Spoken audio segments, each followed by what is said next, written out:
我顶替朋友去订婚宴谈祝歌，没想到新娘是我的前女友。她扔下签婚书的笔，对不起，这个婚我不能订。新郎错愕，为什么？他的视线却越过人群，落在我身上，因为我要嫁的那个人，他回来了。大家好，开始今天的分享之前，希望你能给人间烟火点个订阅，我将会分享更多优质的内容。周遭是轰乱的议论声，严小姐要嫁的人除了宋大少爷还能是谁？一个严家仆人的儿子，3年前在一场大火里失踪了，应该是死了。我弹琴的手一颤，严父夺过话筒，朝他吼道：那个穷小子早就死了，今天这种日子，你别再给我惹是生非。严以诺却径直走向我，先生，你可以摘下口罩吗？我和他的视线交汇在半空，他抬手想要摘我的面罩，我连忙侧头避开。我跌跌撞撞地跑出大厅。许池川，我下意识地顿住脚步。池川，你转过身来。我背对着他，语气僵硬。严小姐，你认错人了。不可能，池川，我不会认错你的琴声，更不会认错你的眼睛。他跑到我跟前，迅速摘下我的面罩。我一侧面颊被大火灼伤的伤疤暴露在空气里，他的眼里闪过一瞬错愕。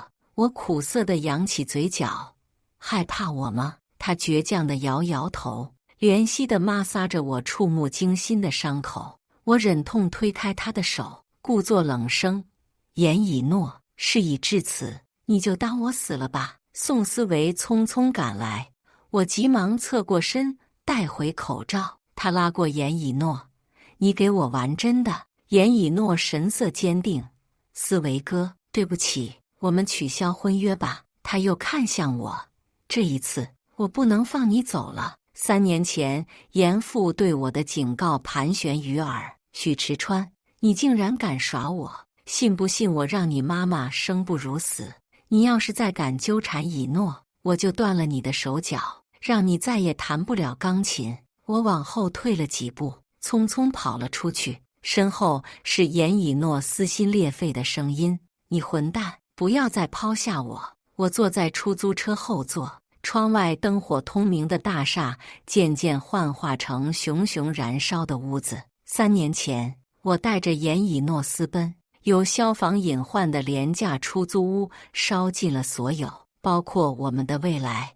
我从大火里救出奄奄一息的他，又折返回去拿他送我的全套肖邦乐谱，但我被困在了火海里。醒来后，纯白的病房里，严父铁青的脸格外瞩目。你这个小瘪三，差点害死我的女儿，你的半边脸被烧伤了，以后也是个怪物，别再来祸害以诺了。司机的喇叭声把我拉回了现实。我回到和朋友合租的出租屋，戚连雪就等在门口，见我一身失魂落魄，焦急地拉住我：婚庆公司说你曲子没弹完就跑走了，你怎么会犯这种错误呢？是不是身体不舒服？我摇摇头，长叹一口气：今天的薪水我自己垫，我等下转给你。我不是这个意思，你本来就是帮我救急，我怎么会要你的钱？池川，我只是担心你。我逃似的躲进卧室，扑进被窝，呆呆地看着手机屏保上严以诺明媚的笑颜。严以诺含着金汤匙出生，严父经营着一家电子元件制造工厂。我出生在尘埃里，妈妈是严家的佣人，爸爸是一个赌徒。年幼时，因为家里没有人能照顾我，妈妈只能偷偷把我带去严家。10岁那年，我第一次见到严以诺，他坐在花园的秋千上，哭得梨花带雨。我担心地问他：你怎么了？他一怔，揉揉哭红的双眼：你是谁？怎么在我家？我一下慌了神，没想到碰上了严家的小主人。我是佣人的儿子，我马上就回家，你千万不要告诉别人呀。他又哭了起来：我才没空管你呢，我都要累死了。我爸爸给我买了一架钢琴，逼我每天练琴2个小时呢。这世上没有比我更累的人了。他哭红了的双眼望向我的双手，你的手指好长，很适合弹钢琴。他灵光一现，把我带去了琴房。我们做个交易吧。我疑惑地看向他，任他把我按在琴凳上。你每天来琴房弹2个小时的琴给我爸听，我就允许你来我家玩，不告发你。我看着他好不容易止住眼泪的双眸，怔怔地点点头。不知道为什么，我不想看到他哭。为了让我尽快赶上他的进度，他每天把钢琴老师的课录下来，私下再教我一遍。我每天替他在琴房练琴，琴声悠扬，穿过窗户飘到严父的书房。不过3年，我的琴技已经远超于他。他惊讶于我的天赋，自费送我去参加了不少比赛，我获奖无数，还被冠上了钢琴天才的名头。后来我凭借艺术特长生的身份，免学费和严以诺上了同一所私立高中，那是我曾经想都不敢想的贵族学校。我们的高中3年几乎都是黏在一起的。第2天，婚庆公司来电，说是有个将功补过的机会，有个雇主点名让我演出，薪水可观。这个月我和七连雪都还没有开张，虽然心下隐隐不安，但我还是接了这个单子。我跟着导航来到一栋海边别墅，大门轻掩，客厅摆放着一架施坦威的钢琴，沉默且庄重。我一眼就认出了它，那是严父送给严以诺的第1架钢琴，他也陪伴我度过1000多个日夜。你来了。严以诺清亮的嗓音响起，他走进客厅，拉着我坐下。池川，这里没有别人，你把口罩摘下来吧。见我不动，他抬起手想替我揭去面罩，我连忙握住他的手。我们沉默着望着彼此，安静的空气里迸发出激烈的火花。以诺，我不想吓到你。他皱起眉，隔着面罩，干脆地在我脸上落下一个吻。我不介意，你是为了救我才……他的双眼渐渐通红，没能再说下去。池川，用最真实的你自己和我相见，可以吗？我犹豫了片刻，缓缓摘下了口罩。他轻轻抚摸着我的伤疤。池川，既然你没死，这3年里你怎么都不来找我呢？我躲闪起视线，我们3年前就已经结束了。他怔了片刻，语气渐渐激扬。你知道这3年我是怎么过来的吗？他们说你死了，逼我忘了你。我每天都活在自责里。如果那晚我没有去求你复合，没有求你带我走，你也就不会生不见人死不见尸了。他快速擦去眼角的泪，扬起一抹浅浅的笑。但是还好，你现在回来了。我神色复杂地望着他，轻声道：宋思维家大业大，他能带给你和严家数不尽的好处，而我能给你的只有不幸。他失望地问我：你怎么变得和我爸一样现实了？他晃着我的手臂：我知道了，你吃醋了，对不对？我不是自愿和宋思维订婚的。现在电子元件的更新迭代速度很快，竞争压力太大。我爸爸的工厂出了些问题，他强迫我和宋家联姻来拯救工厂。他的声音越来越小。3年了，你都没有出现。我想你可能真的死了吧？如果你还活着，肯定会想尽办法找到我。池川，我反抗了很久，最终还是认命了。但是老天终究是不忍看我们走散，你才是我真正的命啊！他依偎进我的怀里，双颊微红。池川，我们不是说好的吗？我们要永远在一起。大2那年，严以诺跟着社团去登山，我不放心他，偷偷在山脚边订了个宾馆等他。凌晨突遇暴雨，他被困在山上，我惺忪着双眼，独自上山，在泥泞的山路上摔得鼻青脸肿。我找到他的时候，他蜷缩在树边，浑身打颤。他哭着喊我的名字，扑进我的怀里，哭得满脸通红。我也忍不住流了泪，我太害怕了，我害怕会失去他。也是那一晚，我们吻在了一起，正式确定了关系。他坐在宾馆的床边，湿漉漉的大眼睛望着我。许池川，你怎么还偷偷跟着我来登山啊？我替他擦干头发，不管你去哪里，我都会陪着你，以诺，我们会永远在一起。门铃声骤然响起，宋思维站在门外，把来开门的严以诺搂进怀里。以诺，你怎么都不接我的电话，害我找了好久。严以诺挣扎着推开他，思维哥，我们已经没有关系了，请你注意距离。宋思维望到我的一瞬，脸立马黑了下来。你是谁？他径直走向我，看到我脸上的伤疤时，眼里是无尽的鄙夷。恶心的东西，你和以诺在这里做什么？他把我推倒在地，居高临下的看着我，也不撒泡尿照照自己，丑八怪。严以诺急忙护住我，我不许你这么说他，池川都是为了救我才被大火烧伤的。宋思维眯上眼，池川，你就是许池川，你没有死。严以诺扶起我，倔强地对上他的视线，对，池川没有死，我也不会和你结婚的。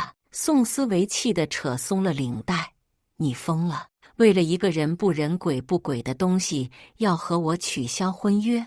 你知道有多少千金小姐排着队想嫁给我吗？宋思维虽然嘴巴臭，但是仪表堂堂，只随意站在那里就是一道风景。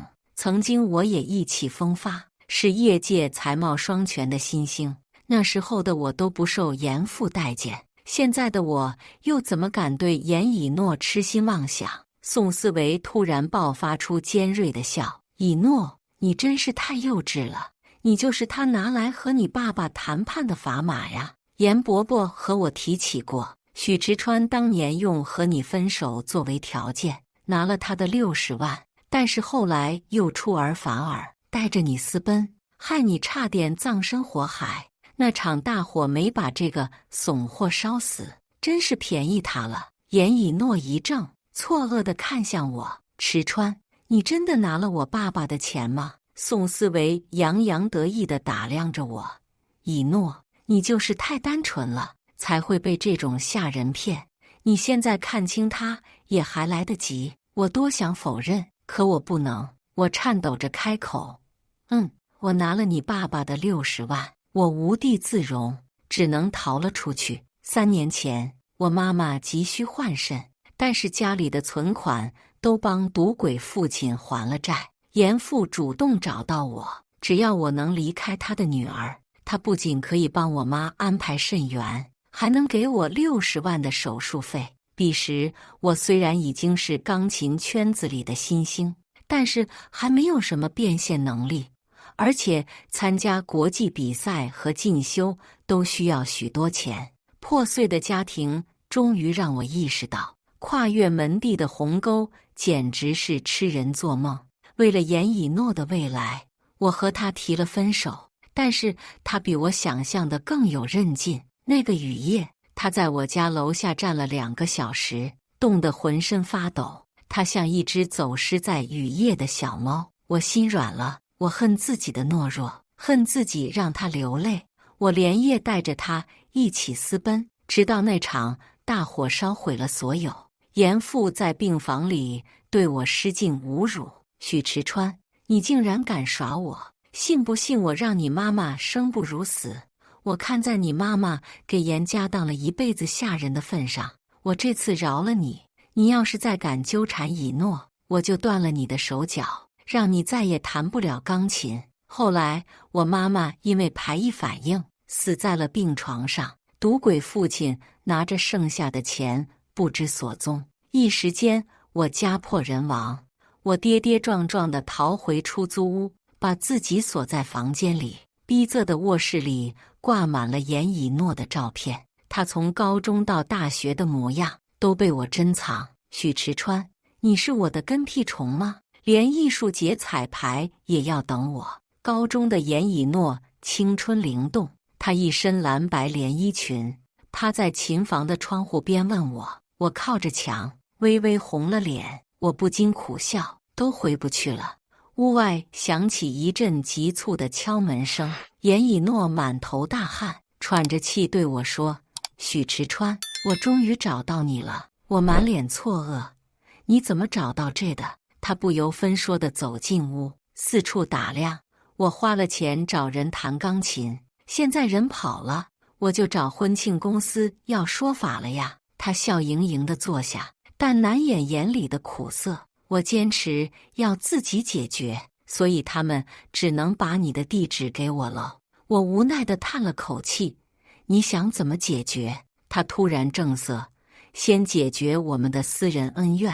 以诺，一切都已经是既定事实，没什么好再解释的了。他抓紧座椅扶手，一字一句道：“是不是我爸爸逼你离开我的？”“不是。”他提高了音调，“你骗人，你连死都不怕，奋不顾身地冲进火场救我，你怎么可能会舍得离开我呢？”“许池川，根本没有，或者你没有用那60万，对不对？”我背过身，“你不要再做无谓的猜测了。”他的情绪突然激动起来，语气带着哭腔：“如果你有那60万，你怎么还会住在这种地方？怎么会不去修复你的脸呢？”我颤抖着嗓音：“我真的拿了你爸爸的60万，我用来给我妈妈治病了。”“以诺，忘了我吧，我们不合适。”我咬紧了唇，不让泪流下来。“我们从一开始就是个错误，你也看到了，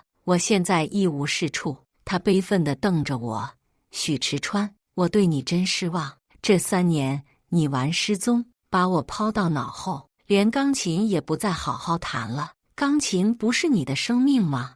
你甘心就这样寄生在这间潮湿的出租屋里吗？”我长叹一口气，在他跟前半蹲下身子：“以诺，你出生在云端，不会明白我要从泥土里挣扎着生长的无奈。我努力地过完这一生，可能都达不到宋思维的起点，也达不到你的起点。你和我在一起，就得和我一起承担我的不幸。你完全可以过更好的生活。”严以诺的双眼渐渐通红，颤抖着嗓音问我：“你还爱我吗？”“池川，只要你说你爱我，这3年我不再追究，我们可以重新开始。”我滚动着干涩的喉咙，犹豫着嘴唇张合。我们僵在原地。大门被吱呀打开，戚连雪拎着一袋子菜，熟练地关上门。他见到严以诺后，正在原地。“有客人呀！”我鼓起勇气走上前，僵硬地把他搂进怀里，正式介绍一下：“这位是我的未婚妻，戚连雪。”他们都错愕地望向我，神色复杂。“以诺，你刚刚那个问题的答案，我可以告诉你了。”“不用了。”他急忙打断我：“我不想听。”临走前，严以诺回望了我一眼，我不敢看他。戚连雪担忧地问我：“你不去送那个姑娘吗？她走的时候好像在哭哀。”我摇摇头：“你怎么了？为什么要骗她？”我嘴角扬起一丝苦笑：“她就是我跟你提起过的前女友。”戚连雪意味深长地哦了一声，我像一具行尸走肉躲进了卧室。因为3年前的火灾，我的脸留下了可怖的伤疤，再也没有合适的舞台。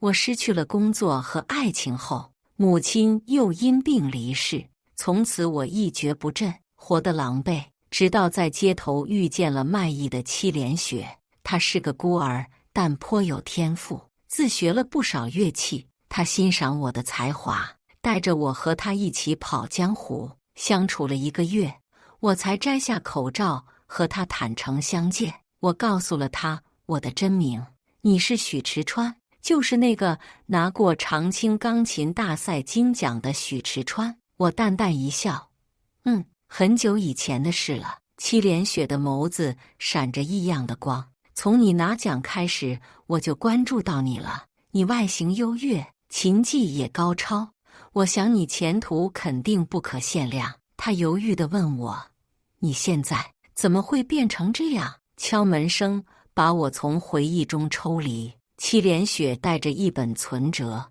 沉默着坐到我床边。她有些不忍地看了我一眼。很难过吗？我翻了个身，没有回答。她把存折放到我枕边。诺，这里面有我这几年的积蓄，一共15万，你拿着去把脸修复吧。我诧异地递回存折。我不能用你的钱。她冲我摆摆手，就当是我投资你了。你把脸治好了，肯定会有更多的演出机会。见我还在犹豫，她打趣道：怎么，你不想带我赚大钱啊？我问她，你为什么要帮我？她的一双杏眼复杂的深不可测。因为我喜欢你，所以我不想看到你难过。我震惊地张了张嘴，却发不出声音。见我一脸不可思议，戚连雪豪爽地拍了拍我的背。瞧把你吓的，我跟你开玩笑呢，我的演技好吧？我尴尬地笑了几声。他把存折塞进我手里，听我的，尽快把伤疤修复，然后把你前女友追回来吧。心下是无法言喻的感激。谢谢，这些钱我会还你的。戚连雪陪我去医院动手术，拆线以后我又恢复了3个月，情况良好。看着镜子里几乎看不出痕迹的脸，我的心终于开朗了一些。他用这些年跑江湖积累的人脉协助我复出，长青钢琴大赛金奖得主的名头也够我接一波商演了。很快，凭借优越的外形和精湛的琴技，我还收到了几个琴行的授课邀约。日子终于转好，有了钱以后，我带着戚连雪搬出了合租屋，替她单独租了一套单身公寓。她开心得像个孩子，说从来没住过这么明亮的房间。我帮她整理行李，在箱子深处发现了一叠照片，是我以前每一场大赛的现场照。照片背后还标注了日期和她看比赛时的心情。许池川今天弹了肖邦的一小调圆舞曲，每个音符都很灵动，他真的好厉害。许池川，恭喜拿下长青大赛金奖，我们下一站再见吧。原来他早就认识我，我这才意识到，那天戚连雪并没有在开玩笑。你都看到了。戚连雪急忙夺过我手里的照片，我不自在地缩回手。连雪，我轻声道，你的这份情，我不知道该怎么还。戚连雪背过身，快速擦去眼角的泪。我不用你还，许池川，你不要还。他颤抖着嗓音，这样或许你就不会忘记我。我无奈地叹气，连雪，无论过去还是现在，我的心里都只有一个人。他打断我，我知道。他的语气在颤抖。没关系，琴行来电，说是有个大客户慕名来访，想邀请我上门教学。我跟着地址来到一栋豪华别墅，撞上迎面出来的宋思维。我已经习惯外出戴口罩，他见到的我一瞬皱紧了眉。许池川，你这个丑八怪来我家干嘛？一道苍劲的嗓音从屋内传来。混账，不得无礼！这是我给你妹妹请的钢琴老师。宋父拄着拐杖走出来。你又要去哪里鬼混？宋思维不爽地扯了扯领带。老师，就他，你也不怕妹妹被那张鬼脸吓死？宋叔叔，外面风大，你怎么站外面呢？熟悉的女声从身后传来。严以诺拎着几盒礼品，笑盈盈地走了过来，和我四目相对的一瞬，他呆愣在原地。以诺，你怎么还亲自送过来？打个电话让司机去拿就好了。他尴尬地笑了几声。宋叔叔，这是我爸爸特地从国外带回来给你补身子的，他再三嘱咐要我亲手交给你呢。他的眼神在我身上打转。宋叔叔，今天有客人。宋思维笑声刺耳。什么客人？就是个怪物。喂，你快把口罩拿下来呀！他呼喊着，周边佣人一起来见证我的伤疤。严以诺急忙挡住我。思维哥，你不要太过分了。他抬手想要拉我走，我摇摇头。宋思维得意洋洋：“丑八怪，不敢摘口罩了吧？”我轻笑一声，在众人看戏的眼神里，缓缓揭下面罩。严以诺想要护住我的双手僵在半空。好帅啊！是啊，长得真清秀。宋思维和严以诺在佣人的窃窃私语中都愣在原地。宋思维不可思议地靠上来摸我的脸：“怎么回事？你的脸怎么好了？”宋父忍无可忍，拿起拐杖敲了敲他的腿：“真是丢人！滚！”宋思维灰头土脸地往门外晃了几步。我在众人诧异的目光里跟着宋父去了琴房。我结束辅导离开时，碰上了候在大门边的严以诺。“你还没回去？”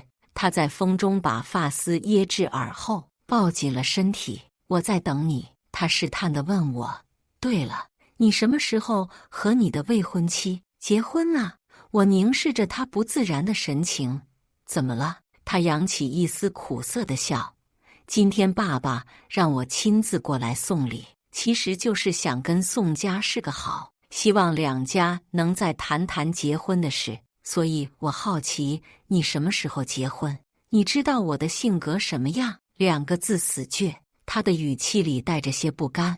“我想赶在你之前结婚。”最后再争一口气。我垂在身侧的手一颤。“你爱宋思维吗？”他神色复杂地看着我。“爱不爱还重要吗？我爱的那个人已经等不到了。”他硬生生地挤出一丝笑。“许池川，祝你幸福。”我伸出手想抓紧他，手指却只和他纷飞的发丝掠过。他的背影越行越远，消失在马路尽头。那晚我喝得酩酊大醉，戚连雪联系不上我，跑到我的公寓来找我。我浑浊的双眼直勾勾地盯着他，浑身酒气。“以诺，你来了。”我拉住他的手：“你不要结婚可以吗？我都是骗你的，我就是胆小鬼，是懦夫，我不敢去找你。以诺，你要的答案，我告诉你，我爱你。”戚连雪深深地叹了一口气，把我搀进了卧室。第二天我头疼欲裂，从床上挣扎着起来。厨房里是忙碌的声音，我懊恼自己又麻烦了戚连雪。“你醒了，快来喝点粥吧。”严以诺却笑眼盈盈，从厨房走了出来。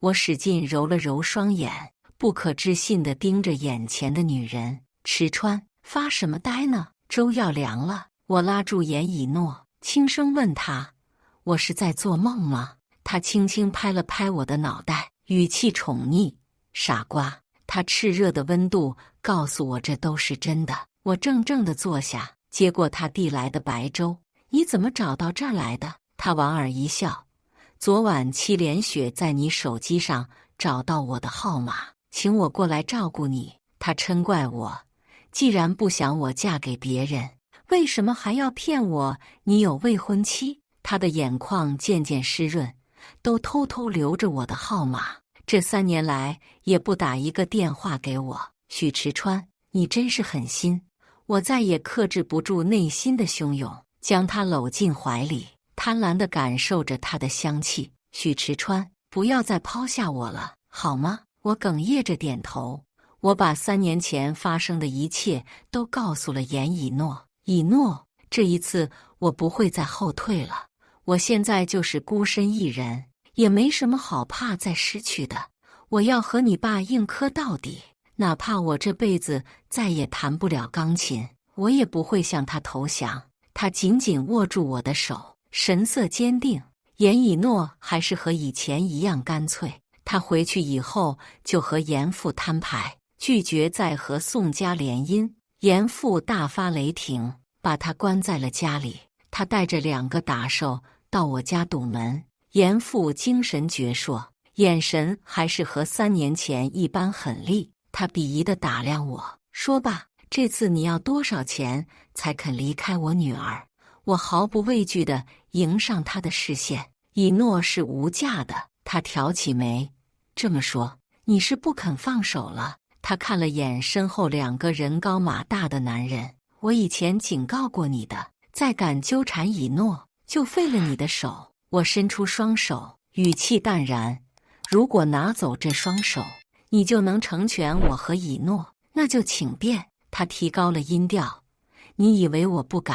他朝2个男人使了个眼色，他们把我拖进楼道，掏出身上的铁棍，作势要往我身上打。严福冷哼一声，许池川，你可要想清楚了，你今后的钢琴生涯就要被你自己葬送了。我坚决地回他，我不想再和以诺错过了。就在铁棍即将落在我手臂上之际，戚连雪匆匆赶到，等一下。他护住我，对着严父哀求，严先生，池川下个月有一场国际比赛，他不能受伤啊。严父背过身，神色不明，良久才说，许池川，你宁可失去一切也要留住以诺，那就证明给我看你的爱能值多少。宋家能把严家盘活，你能吗？临走前，他浑浊的双眸逗留在我身上。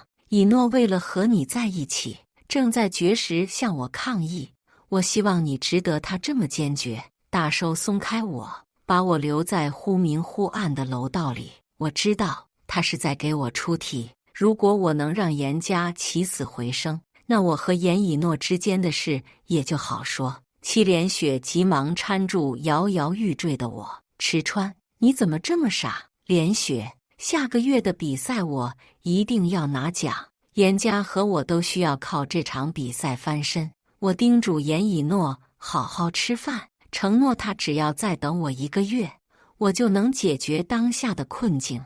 我每天无休止的练琴，把肖邦的夜曲练到炉火纯青。出国前夕，戚连雪送我到机场。登机之前，我忐忑难安，前路是康庄大道还是死胡同一条？微博报了井号伯利国际钢琴比赛，井号许池川，国人首个金奖，井号。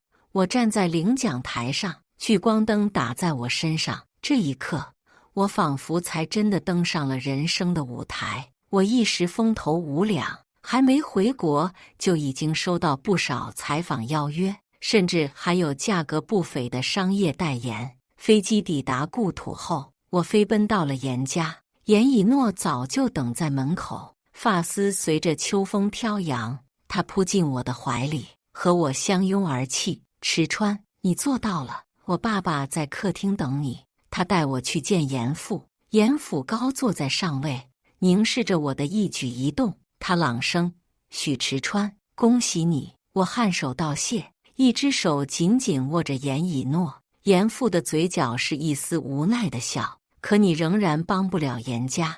你的手能在黑白键上翻云覆雨，但不能在商界力挽狂澜。严以诺忧心忡忡地看了我一眼，爸爸，再给池川一些时间吧，他会越来越好的。我沉默着从背包里拿出一份合同，迎着严父疑惑的眼神递给了他。少元科技。他诧异地打量了我一会，少元科技邀请你做代言。严以诺听言，兴奋地晃着我的手臂，太好了，少元科技可是国内最大的科技集团，如果你能跟他们合作，你的影响力也会进一步扩大的。我解释道，少元科技计划推出高端音乐耳机，邀请我做产品代言人。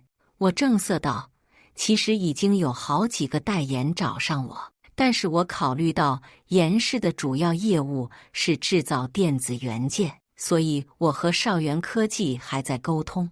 严父的目光突然明亮，沟通什么？如果少元能让严氏成为他的电子元件供应商之一，代言费我可以不要。严府思忖了片刻，随后不屑一笑，哪有这么容易？场面陷入了沉寂，我们都站在原地，不知道下一步该怎么做。随后一通电话打破了尴尬的沉默，少元科技的秘书来电，许先生，你的需求我已经转达给董事会了，虽然你可以不要代言费，但是你的条件也并不简单。我吞了吞嗓子，试探地问他：所以呢？电话那头轻轻咳了几声。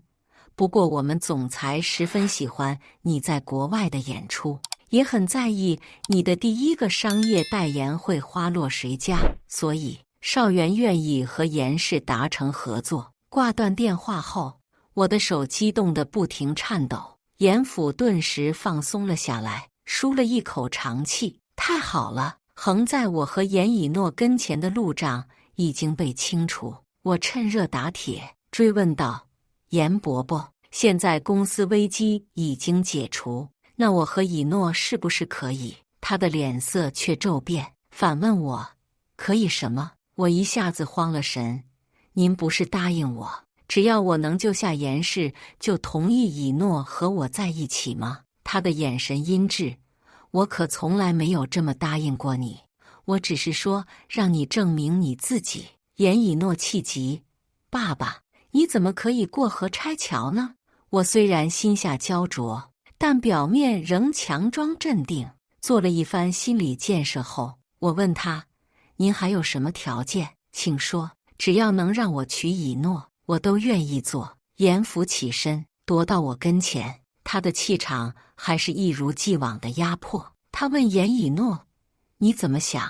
严以诺握紧了我的手：爸爸，我的心意你不早就明白了吗？严府无声地笑了笑，他背过身，深深地叹了口气。他朝我们摆了摆手：罢了，听命吧。他的语气异样：你们俩的事我也管累了。我一怔，忙问道：您的意思是我和以诺可以在一起了？严父淡淡道：我可不想让我的女儿再绝食。许池川，你要是敢辜负以诺，我让你吃不了兜着走。我鼻子一酸，朗声回应：请您放心，我会倾尽所有来爱以诺。随着邵元科技正式官宣我为新代言人，邵元的订单也发到了严氏。本来死气沉沉的车间又热络起来。严以诺专心帮家里打理生意，我也忙着准备巡回演出。这天我在琴房练琴，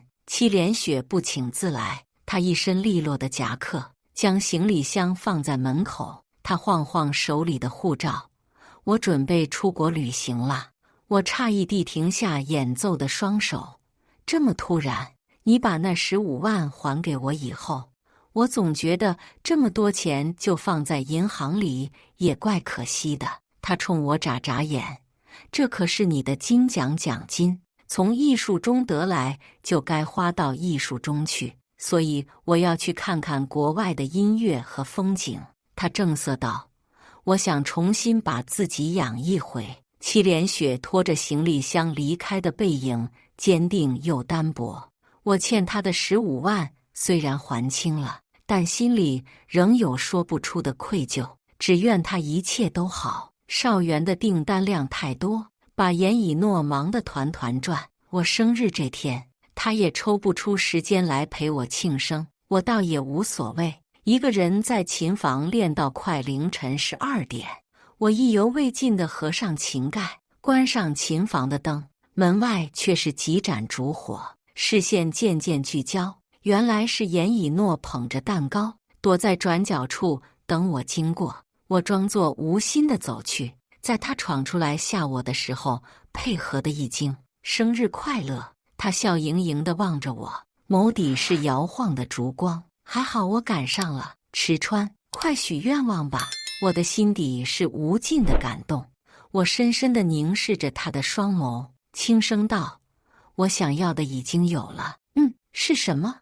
我在他的额上轻轻一吻：是你，以诺，我爱你。我搂紧了他：我不会再放你走了，我们会永远在一起。以上就是今天分享的故事。大家有什么想说的、想吐槽的，欢迎在下方评论交流。也更希望能给人间烟火点个订阅，我将会分享更多优质的故事内容。